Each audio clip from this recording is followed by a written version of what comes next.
और क्या कहना चाहेंगे आप इस पूरे सिनेरियो को देखते हुए? और पाकिस्तान का नाम उन्होंने रिलिजन फ्रीडम की ब्लैक लिस्ट में डाल दिया। क्या पाकिस्तान माइनॉरिटी के लिए या उनके रिलिजन के लिए क्या सेफ नहीं है क्या? इंडिया भी है वो जो ह्यूमन राइट्स वायलेशन वहाँ पे भी होती हैं, लेकिन हमारे मुल्क में जो होती हैं क्योंकि फौज सियासत में रोल प्ले करती है तो हम पे इल्ज़ाम ज़्यादा लगता है। सो हाउ हाँ, लेकिन फॉरेन ऑफिस कहते हैं कि नहीं, मसला ये है कि हमारा नाम है सो है, कोई मसला नहीं है, लेकिन हिंदुस्तान का नाम क्यों नहीं है? लेकिन हम ये नहीं देखते कि हम बचपन से क्या सिखा रहे हैं लोगों को। कि रिलिजन फ्रीडम ब्लैक लिस्ट में पाकिस्तान का नाम जो है उसे मर्ज किया गया, जिसके एवज़ पाकिस्तान ने ये कहा है कि ये ऑथेंटिक रिपोर्ट नहीं है। आप अपने यहाँ देखें क्या हो रहा है। आप ये रिलीजियस फ्रीडम के हवाले से कि मज़हबी आज़ादी नहीं है लोगों को उन कितना बेहतर कर रहे हैं अपने आप को दूसरों के ऊपर उँगलियाँ उठा के। उन्होंने ये किया। बहुत ऊपर पाकिस्तान के बहुत सारे कंसर्न्स है कि हिंदुस्तान का नाम इस लिस्ट में क्यों शामिल नहीं किया गया? हमारा शामिल कर दिया गया, बहुत अच्छा, बहुत शुक्रिया, लेकिन हिंदुस्तान को भी शामिल कर लेकिन दिया। हमारे यहाँ मसला ये है कि हमारे जो कॉन्सेप्ट है जस्टिस का, इंसाफ का, वो रिट्रिब्यूटिव जस्टिस है कि उसने ये किया उसको मार डालो। लेकिन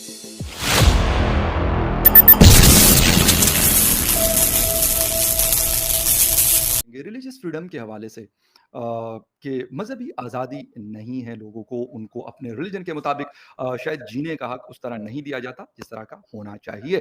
अभी रिसेंटली रिपोर्ट आई है, रिपोर्ट के ऊपर पाकिस्तान के बहुत सारे कंसर्न्स है कि हिंदुस्तान का नाम इस लिस्ट में क्यों शामिल नहीं किया गया? हमारा शामिल कर दिया गया, बहुत अच्छा, बहुत शुक्रिया, लेकिन हिंदुस्तान को भी शामिल कर दिया। पाकिस्तान इसमें शामिल है, ईरान का नाम है इसमें, सेंट्रल एशियन 2 कंट्रीज़ है, सऊदी अरेबिया है, चाइना है, जो ब्लैक लिस्ट में मौजूद है। एक तो हमारे यहाँ बताया जाता है कि ये एक पॉलिटिकल विक्टिमाइज़ेशन आप कह दें या पॉलिटिकल इंजीनियरिंग आप कह दें, उसके लिए इसको यूज़ किया जाता है कि जब आपने यानी यूएस ने किसी को दबाना हो तो वो ह्यूमन राइट्स वायलेशन या फिर रिलीजियस फ्रीडम के हवाले से कोई चीज़ ऐसी कर लेते हैं कि जिसकी वजह से लाज़मी बात है वो दुनिया में देखी जाती है और फिर बदनामी होती है। लेकिन कि आप खुद इंडिया में रहती हैं और पाकिस्तान कहते हैं जी इंडिया का नाम डाल दो लिस्ट के अंदर। क्यों? कोई आपको प्रॉब्लम्स पेश आती हैं इस तरह की? 25 करोड़ एक बहुत बड़ी पॉपुलेशन है, पाकिस्तान की जितनी आबादी है उससे ज़्यादा मुस्लिम्स हिंदुस्तान के अंदर रहते हैं। देखिए, भारत में मुसलमानों को कोई भी प्रॉब्लम नहीं है, अगर प्रॉब्लम होती हाँ। तो मैं आपके सामने ऐसे बैठकर बात नहीं कर रही होती और जो पाकिस्तान में जो ह्यूमन राइट्स वायलेशंस होती हैं वो डिस्कस हम करते हैं, वो डिस्कस करते हैं कि ताकतवर तबका है। जैसे फॉर एग्ज़ाम्पल जो है वो सहाफ़ियों को देख लें, जैसे इवन के सियासतदानों के जो को जिस तरह दबाया जाता है। सो आप क्या समझते हैं पाकिस्तान में कौन से ऐसे ताकतवर हलके हैं जो ज़्यादा जिनके ऊपर इल्ज़ामात लगते हैं और वो वायलेट करते हैं? फॉर एग्ज़ाम्पल रिसेंटली जिस तरह के साबिक आर्मी चीफ जनरल बाजवा ने कहा अपनी एक स्पीच में, फाइनल स्पीच में कहा कि इंडिया भी है वो जो ह्यूमन राइट्स वायलेशन वहाँ पे भी होती हैं, लेकिन हमारे मुल्क में जो होती हैं क्योंकि फ़ौज सियासत में रोल प्ले करती है, तो हम पे इल्ज़ाम ज़्यादा लगता है। So how do you see this के ये एस्टैब्लिशमेंट का या फ़ौज का क्या किरदार है जब ये ह्यूमन राइट्स वायलेशंस होती हैं? आप वो समझती हैं ये ज़्यादा तबका है जो वायलेट करता है या आप समझती हैं सियासतदान करते हैं या कि ब्यूरोक्रेट जो हैं वो जनरल पब्लिक की जो राइट्स जो हैं वो वायलेट करते हैं? So what is your take on this? मेरा ख्याल है इन तीनों इंस्टीट्यूशंस के लोग जो हैं इन्वॉल्व्ड इसमें इंडिविजुअल वो करते हैं वायलेशंस इस तरह की। और उसके अलावा I mean these are the big institutions and you can say कि इंस्टीट्यूशनली अगर कोई इंस्टीट्यूशन अगर वायलेट करे, फॉर एग्ज़ाम्पल अगर कॉन्स्टिट्यूशन जो हमारा है पाकिस्तान का, उसमें है कि आर्मी को मुदाखलत सियासत में नहीं देनी है। तो वो हम दहाइयों से देखते चले आ रहे हैं कि that is being violated left, right and centre, right? तो is that a violation of our human rights? I would say yes, क्योंकि वो हमारी पॉलिटिक्स में जब आर्मी मुदाखलत करती है, तो वो हमारे एक तरह से इंसानी हुकूक पे भी कुचला जाता है, हमारे इंसानी हुकूक भी कुचले जाते हैं। Having said that I think कि it is very I think कि इस वक़्त जो पोलराइज़ेशन जो है सोसाइटी में, उससे निकलने की ज़रूरत है।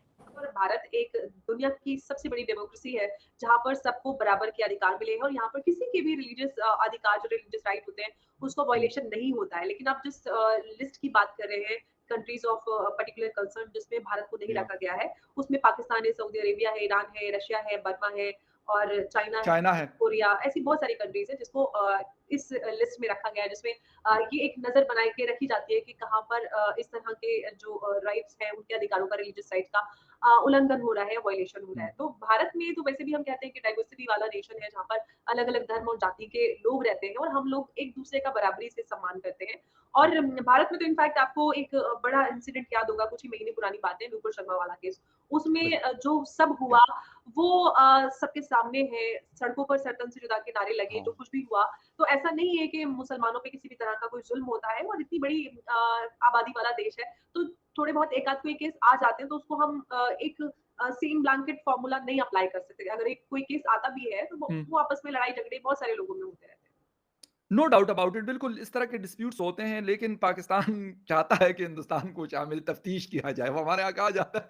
तो मुझे ये नहीं समझ आ रही कि यार बजाय इसके कि अगर लास्ट ईयर इंडिया था, उन्होंने कैसे अपने आप को निकाला, और हम अभी भी रिटेन है इस लिस्ट के अंदर, हम अपने आप को कैसे निकाले या क्या करना चाहिए, उस पे फोकस नहीं है। बजाय इसके कि हम उस पे फोकस करें, हम कहते हैं नहीं यार, हमने तो आपको ठीक करना है, खुद ठीक हो या ना हो। देखिए फ़ख़्र ये बहुत एक जनरल सी बात होती है। आपने अक्सर लोगों को देखा है कि बहुत सारे जो लोग जेलस होते हैं ना दूसरों से, दूसरे की तरक्की से, हुँ, उसकी अच्छी चीज़ों से चलते हैं, वो हुँ, हमेशा उसी में लगे रहते हैं कि हाय इसको इतनी तरक्की क्यों हो गई, हुँ, ये इतना सक्सेसफुल क्यों है, इनको सारी चीज़ें क्यों मिली हुई हैं? क्योंकि वो इंसान अपनी आप को बेहतर बनाने के लिए, अपने आप को सक्सेसफुल करने के लिए काम करता रहता है, लेकिन राइट, वो जल कुकड़ा जो होता है, वो जल-जल के ही मरता रहता है। तो हुँ, रादर देन कि वो खुद की डेवलपमेंट पे काम करे, वो दूसरे की तरक्की को देख के ही जलता रहता है। यही हालत है पाकिस्तान की, कि पाकिस्तान में हम किसी भी हम मुद्दे को उठा के रखें, चाहे रिलीजियस फ्रीडम हो, तो ये तो एक खुली बात है कि पाकिस्तान में किसको रिलीजियस फ्रीडम है। पाकिस्तान आपको याद होगा कि शिया काफिर का कितना बड़ा एक मजमा निकला था सड़कों पर, या फिर हम हिंदुओं की बात करें, सिखों की बात करें, क्रिश्चियंस की बात करें, हुँ, तो ये इंटरनेशनली ग्लोबली सब जानते हैं कि पाकिस्तान में किसी को भी कोई रिलीजियस फ्रीडम नहीं है। तो ऐसे में पाकिस्तान कैसे एक्सपेक्ट कर सकता है कि पाकिस्तान को जो कंट्रीज ऑफ पर्टिकुलर कंसर्न है उस लिस्ट से बाहर रखा जाए। आप पहले ये इंश्योर कराएं कि जो भी लॉज हैं उनको बराबरी से इम्प्लीमेंट किया जा रहा है। हुँ, आपके नेता लीडर्स खुले तौर से काफिर बुलाते हैं दूसरों को, या फिर अहमदिया को बकरीद पे जो उनको बकरीद नहीं मनाने दी गई तो उनको जेल में डालने वाली जो बात है, इनफैक्ट ये तो सारी खुले सभी बोलते हैं, चाहे किसी भी फिरके के लोग होंगे, अहमदिया हुँ। काफिर होते हैं, उनको मुसलमान बोलने का खुद को अधिकार भी है। तो ऐसे में कहाँ से वो खुद को उम्मीद लगा के बैठे हैं कि उनको इस सीपीसी से बाहर रखा जाए। रिपोर्ट में हमारा नाम आता है, तो फिर हमारी चीखें भी निकलती है, हमें तकलीफ भी होती है, और हम कहते हैं यार हिंदुस्तान को शामिल कर लो, बेशक इससे भी बुरी लिस्ट में मैं डालो, लेकिन साथ हमारे हिंदुस्तान खड़ा। हमें इस माइंडसेट से निकलना पड़ेगा, तब जाके हम तरक्की करेंगे, वरना इस वक्त जिस हालत में है ना, ये मैं और आप जब बात कर रहे हैं, सबको पता है। मैं कोई वो जैसे कहता हूँ ना, जमसीटी वाली चिड़िया मेरे पास नहीं है, लेकिन सबको पता है कि इस वक्त हमारी हालत कितनी पतली है, इकोनॉमी के हवाले से हो, सिक्योरिटी सिचुएशन हो या और चीजें हो। इसके बावजूद हम कहते हैं नहीं नहीं जी, हम तो बड़े जी, हमारे पास तो एटम बम हमने रखा हुआ, तो हम मारेंगे वो आप लोगों के लाहौर के खादिम रिजवी साहब धमकियां दिया करते थे या फैजाबाद में बैठ के, तो भाई हम मारेंगे। और जैसे ये कोई जैसे कहते हैं ना, कोई बेसबॉल का बॉल हो या फुटबॉल है, मैं इधर से किक मारूंगा जो है वो कहीं ना कहीं पहुंच जाएगा। तो यार ये चीज हमें बदलनी पड़ेगी, इस माइंडसेट को तब्दील करना पड़ेगा। और ये लोग कहते हैं ये एजुकेशन नहीं है, मैं यूनिवर्सिटीज में जो कुछ देखता हूँ, पंजाब यूनिवर्सिटी के अंदर जो माइंडसेट वहां पे और जो बदमाशी उन्होंने मचाई हुई है, कोई बेचारा बात नहीं कर सकता वहां पे। ये मैं हाल बता रहा हूँ, पंजाब यूनिवर्सिटी बुरी यूनिवर्सिटी नहीं है, मैंने और आप जैसे लोगों ने जाकर उसको अच्छा और बुरा करना, बिल्कुल। लेकिन नहीं करना।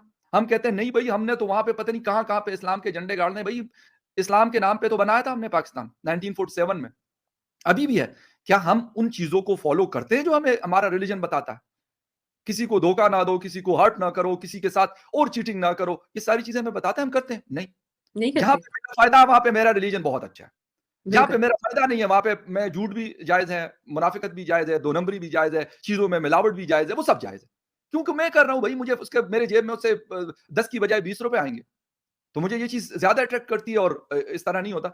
बजाय इसके कि हम दूसरों को कोसते रहें, हमने जब अपने घर के ऊपर तवज्जो देनी शुरू कर दी, खैबर से कराची तक और कराची से लेके गवादर तक, मैं कहता हूँ जब तक हम ये नहीं करेंगे, हम आगे नहीं बढ़ सकते। हम जो मर्ज़ी कर लें, हमने इकोनॉमिक क्राइसिस से में नहीं निकलना, सिक्योरिटी स्टेट के तौर पे भी रहना है, और भी बहुत सारी चीज़ें हमारे मुल्क के अंदर ये होती रहेगी। हमें क्लियर माइंडसेट लेके आना पड़ेगा। लोगों को बताना पड़ेगा कि भाईजान, आप बिल्कुल, आप एक इस्लामिक कंट्री, 98% भाई मुसलमान रहते हैं इस मुल्क के अंदर, जो भी कि भारत को क्यों इस लिस्ट में नहीं रखा गया। वही बात है कि आप खुद के ऊपर काम करने के बजाय आप हुँ। उस देश पे सवाल उठा रहे हैं जहाँ पर हर एक को बराबरी का अधिकार मिला है कि आप किसी भी धर्म को हुँ। फॉलो करना चाहते हैं, नहीं करना चाहते हैं। आप जिस तरह से रहना चाहते हैं आप रहिए, ये आपका अधिकार है। यहाँ पर किसी के भी धर्म या जाति के आधार पर उसके साथ इस तरह की हिंसा नहीं होती है। अच्छा, अंबर, अगर हम बात कर लें लास्ट 3 इयर्स की, तो उसमें इंडिया शामिल था इस लिस्ट के अंदर। तो उस वक़्त क्या इंडिया में ये चीज़ें बराबरी जो आप बता रही हैं नहीं थी, या उन्होंने क्या किया? क्योंकि वो भी तो इस लिस्ट का हिस्सा था, और बहुत सारे दोस्त मुझे बताते थे कि यार ये एक पॉलिटिकल विक्टिमाइज़ेशन के तौर पे अमेरिका जब किसी पे प्रेशर डालना चाहता है, तो उन कंट्रीज़ को इसके अंदर ह्यूमन राइट्स में, रिलीजियस फ्रीडम में, इन चीज़ों के अंदर डाल देता है। देखिए, भारत में अगर हम बात करें तो भारत एक हज़ारों साल पुराना एक सिविलाइज़ेशन है और जी। यहाँ पर हमेशा से सबको धार्मिक आज़ादी है, रिलीजियस फ्रीडम है। तो ऐसा नहीं है कि भारत को 3 साल रखा गया तो यहाँ पर कोई वायलेशन हो रहा था। यहाँ का तो इतिहास है कि यहाँ पर धर्म के आधार पर कभी कोई हिंसा नहीं होती है किसी हुँ। के साथ में, कि अगर कोई मुसलमान है या हिंदू है तो उसको उसका धार्मिक रिचुअल्स या कुछ फॉलो नहीं करने दिया जाएगा। वो बात अलग है कि इंटरनेशनली ग्लोबली क्योंकि भारत बहुत तेजी से आगे बढ़ रहा है तो उसको सप्रेस करने के लिए बहुत सारी ऐसी चीजें की जाती हैं ताकि उसको रोका जा सके, हिंड्रेंसेस क्रिएट की जा सके। तो हम हालांकि चाइना तो खुद इसकी बहुत ज्यादा वायलेशन कर रहा है, कभी कुरान में कहते तब्दीली करनी, कभी उसके ऊपर ताहिर शरीफी साहब नहीं बोलते। बोले ना यार, उन्होंने आईफोन से उनको कहते यार कुरान और वो उसे हटा दो आप। अब उसके ऊपर आपकी जरूरत नहीं होती, लेकिन यहाँ पे आप बोलते हैं। मैं कहता हूं बिल्कुल, बेशक अमेरिका हो, कोई दुनिया का दूसरा मुल्क हो, अगर वो गलत करता है आपको अपने डिफेंस का हक है। मैं ये नहीं कहता कि एज ए पाकिस्तानी पाकिस्तान को यह हक हासिल नहीं है, लेकिन मैं ये कहता हूं कि यार हम अपने गिरबान में जाएंगे तो सही कि यार हम गलत तो कर रहे हैं ना। अच्छा, हम अब हमारी पॉपुलेशन अहमदिया की कहां गई? मेरे मर्दान सिटी से यकीन करे बहुत अच्छे कारोबारी लोग थे, बेचारों को जब कारोबार दूसरा कारोबारी आदमी उनको मुकाबला उनका नहीं कर सकता मार्केट में, उनके ऊपर फायरिंग करवाई, सारा कुछ करवाया, उनके घरों पे हमले करवाए और उनको वहां से भगाने पे मजबूर किया। डॉक्टर अब्दुल सलाम साहब के साथ हम क्या करते हैं? कभी उनके कब्र से कदवा उतारते हैं, कभी उनको हम बुरा भला। ये तो खैर नहीं कह सकता कि जी कभी भारत में कभी ऐसा कुछ नहीं हुआ। बहुत सारी चीजें होती हैं, बड़ा मुल्क है। ऐसा नहीं कि वहां पे कभी कुछ नहीं हुआ, या पाकिस्तान बिल्कुल ही जो है पाकिस्तानी कहते नहीं जी पाकिस्तान में तो जो आजादी हमने पाकिस्तान में दी हुई है वो तो किसी दुनिया के किसी मुल्क ने नहीं दी हुई। मुझे अपने आप को या अपने घर को हाउस इन ऑर्डर करना है कि मैंने इधर उधर देखना पहले कि पहले वो ठीक हो जाए फिर उसके बाद मैं ठीक हूँ। यानी एक अजीब किस्म का मैं तमाशा इसको कहता हूँ, एक जोक के तौर पे। यार आप आए हैं उसके अंदर जिस वजह से भी आए हैं, कंट्री है और इतनी बड़ी आबादी वाला लगभग 150 करोड़ की आबादी वाला बिल्कुल। देश है, तो छोटे मोटे इंसिडेंट होते हैं, आपस में लड़ाई झगड़े होते हैं, लेकिन इसका मतलब ये नहीं है कि वो धर्म के आधार पर होते हैं। वो बेसिक जैसे किसी भी दो आदमियों के बीच झगड़ा होता है वो वैसा झगड़ा होता है, लेकिन पर्सनल डिस्प्यूट्स होते हैं। एग्जैक्टली वो धर्म के आधार पर नहीं होता है, लेकिन उनको इस तरह से पॉलिटिसाइज करके दिखाया गया कि ये धर्म के आधार पर हुआ।